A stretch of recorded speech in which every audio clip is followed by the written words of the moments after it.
কারা কারা অন্নপূর্ণা ভান্ডার থেকে টাকা পাবে এবং তোমরা যদি আগে থেকে লক্ষ্মী ভান্ডার পেয়ে থাকো তোমরা কি অন্নপূর্ণা ভান্ডারের টাকা পাবে এবং তোমরা যদি নতুন করে আবেদন করতে চাও তো কবে করবে এবং কিভাবে করবে সমস্ত প্রশ্নের উত্তর তোমরা এই ভিডিওর মাধ্যমে জানতে পারবে। তো জানার জন্য ভিডিওটা প্রথম থেকে শেষ পর্যন্ত দেখতে থাকো। যদি চ্যানেলটা নতুন হয়ে থাকে চ্যানেলটা সাবস্ক্রাইব করতে ভুলবে না। তো চলো বেশি দেরি না করে আজকের এই ভিডিওটা শুরু করা যাক। দেখো, অন্নপূর্ণা ভান্ডার পাওয়ার জন্য কিছু নিয়ম কানুন আছে এবং এটা হচ্ছে সরকারি নোটিশ। তোমরা চাইলে এটা স্ক্রিনশট নিয়ে নিতে পারো অথবা এই ভিডিওটা প্রথম থেকে শেষ পর্যন্ত দেখতে থাকো। আমি 5টা নিয়ম বলবো, এই 5টা নিয়ম তোমরা যদি মানো তাহলে অন্নপূর্ণা ভান্ডারের জন্য তোমরা এলিজিবল হবে।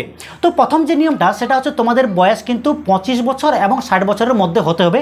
মানে 25 বছরের নিচে যদি তোমাদের হয় তাহলে তোমরা পাবে না এবং 60 বছরের ঊর্ধ্বে হলে তাহলে কিন্তু তোমরা এই অন্নপূর্ণা ভান্ডারের জন্য এলিজিবল না।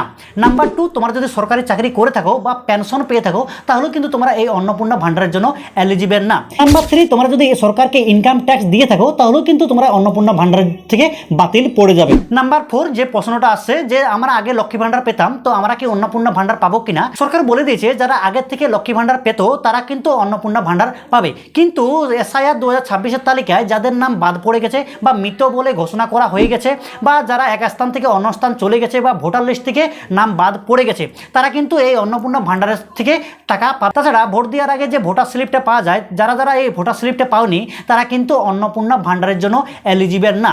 নাম্বার 5, যেটা একদম গুরুত্বপূর্ণ, সেটা হচ্ছে তোমাদের ব্যাঙ্ক অ্যাকাউন্টের সঙ্গে আধার লিঙ্কের একটা ডিবিটি লিঙ্ক থাকা প্রয়োজন। তোমাদের যদি ডিবিটি লিঙ্ক না থাকে তাহলে কিন্তু অন্নপূর্ণা ভান্ডারের টাকা তোমাদের ব্যাঙ্ক অ্যাকাউন্টে পাবে না। তো তোমরা কিভাবে ডিবিটি লিঙ্ক করবে সেটা নিয়ে একটা ভিডিও বানিয়ে দিয়েছি এবং কিভাবে চেক করবে যে তোমাদের ব্যাঙ্ক অ্যাকাউন্টের সঙ্গে ডিবিটি লিঙ্ক আছে কিনা সেটাও নিয়ে একটা ভিডিও বানিয়ে দিয়েছি। তো তোমরা চাইলে সেই ভিডিওগুলো দেখে নিতে পারো।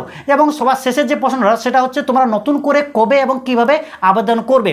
সরকার বলে দিয়েছে যে 1 জুন থেকে রেজিস্ট্রেশন স্টার্ট হয়ে যাবে, তাও আবার অনলাইনে। তোমরা খুব সহজেই অনলাইনে আবেদন করতে পারো এবং আমিও অনলাইনে আবেদন করে দেখিয়ে দেবো যখনই এটা স্টার্ট হয়ে যাবে। তো তোমরা কিভাবে আবেদন করবে এটা জানার জন্য চ্যানেলটা সাবস্ক্রাইব করে রাখবে। তো বন্ধুরা, ভিডিওটা তোমাদের কেমন লাগলো, যদি ভিডিওটা ভালো লেগে থাকে লাইক করবে এবং কমেন্ট সেকশনে জানাতে ভুলবে না। তো দেখা হবে নতুন টপিক কোনো একটা নতুন ভিডিওর সাথে।